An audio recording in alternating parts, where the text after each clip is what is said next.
How's it going, guys? Dylan from If Cars Could Talk, and I hope everyone's doing well today.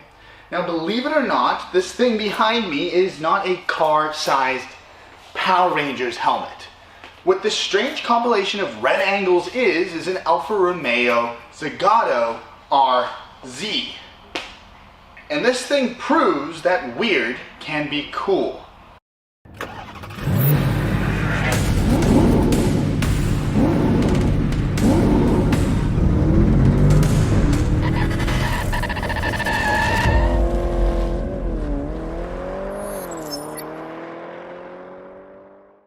Now, it's important to note, sometimes weird isn't a good thing, and kids get bullied for a reason. You see, if you eat glue, you're going to get a knuckle sandwich. If you pick your nose, you're going to get a wedgie. And, well, if you sniff your fingers a little too much, you might be sitting under the bleachers rather than on top of them. Now, allow me to stay on this strange high school cool, not cool metaphor example thing for a second, because I think it relates to this car really well. You see, in school, there's always been cool jocks, whatever it is, strange artists, but there's also always been something in the middle. Someone so interesting that you couldn't help but think they'd be special one day. They marched to their own beat, but they weren't lame enough to be in a marching band or cool enough to have their own band. That's what this is. Welcome to the Alfa Romeo RZ, the special kid. Alright, so I've strangely told you where this car would lie if it was in a high school clique. But what the hell is this thing? Why is this thing? How is this thing? And... Here's to the crazy ones. The misfits. The rebels. The troublemakers.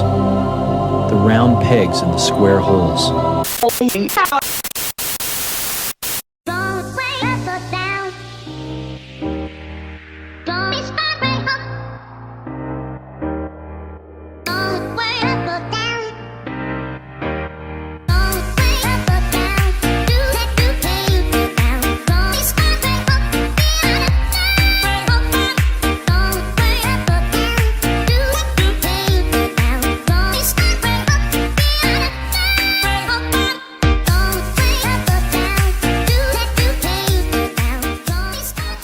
See, this thing is made of two very distinct things, or shall I say companies.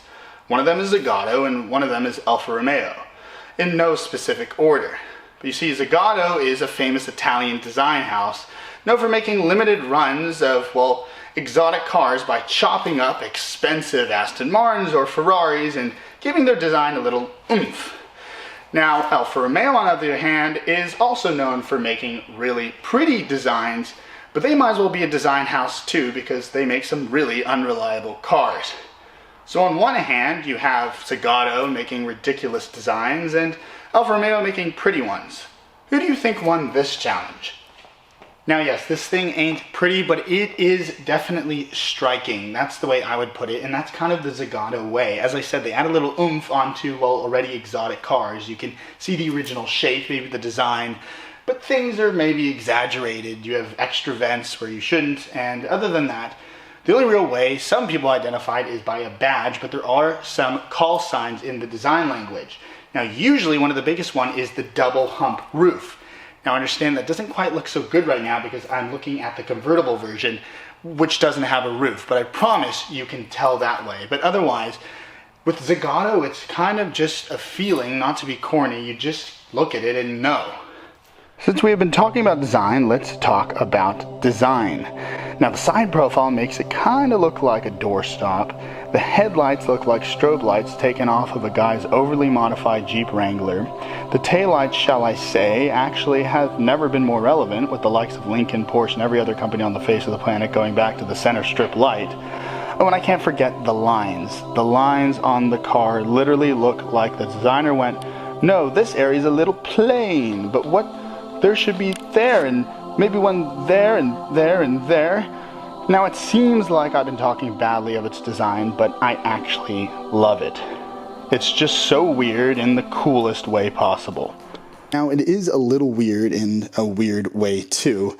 It comes with a Momo steering wheel that looks like the third owner would have put it on. The convertible version looks like the fourth owner decided he wanted a convertible and took it to a chop shop. And the seats, well, just don't look like it's seats. Maybe the fifth owner took that to Mexico to try to upgrade the interior. Now, yes, it is, well, a bit of a Marmite car. Either you love it or you hate it. But luckily for you, if you don't like it, you probably wouldn't have been able to get one anyway because they only made 285 of them. And another interesting thing is it might be hard to afford as well because, well, these once thought of aftermarket brands like Zagato, Alpina, Roof, all of these things used to be, well, for the wild boys that thought their Porsche or whatever car it was wasn't enough. But now the market is even more intrigued with them because these companies have become so substantial. Now you have Zagatos being sold, well, for millions of dollars, new and old. So it makes these things, once, well, European sports cars, go from desirable to, well, even more desired. So watch out after the nostalgia kicks in too. Alright, so I've told you its story. Now let's walk around this specific 1993 Alfa Romeo Zagato RZ with 9,900 miles.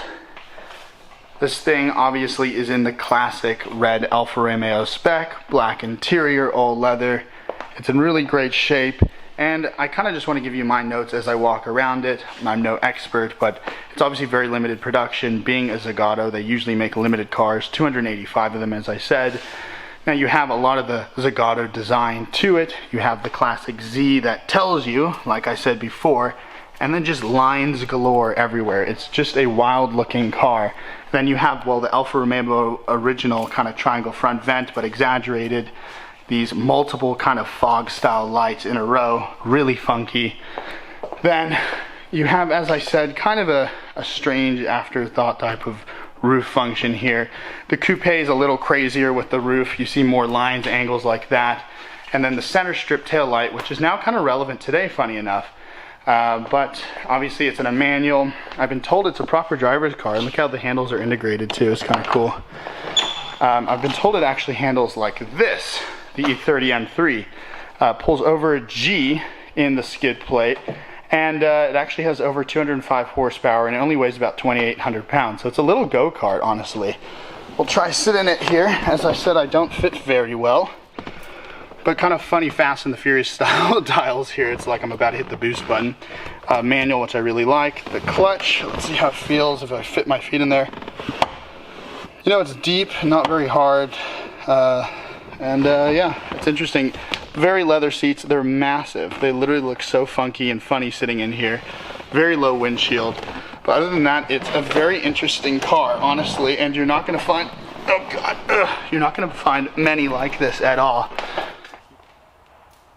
The Alfa Romeo Zagato RZ is proof that, well, you can grow out of those big ears, that accent, those short, maybe not your short legs, but hell, it's proof, at least, that weird can be pretty damn cool, even if it does look like a Power Ranger.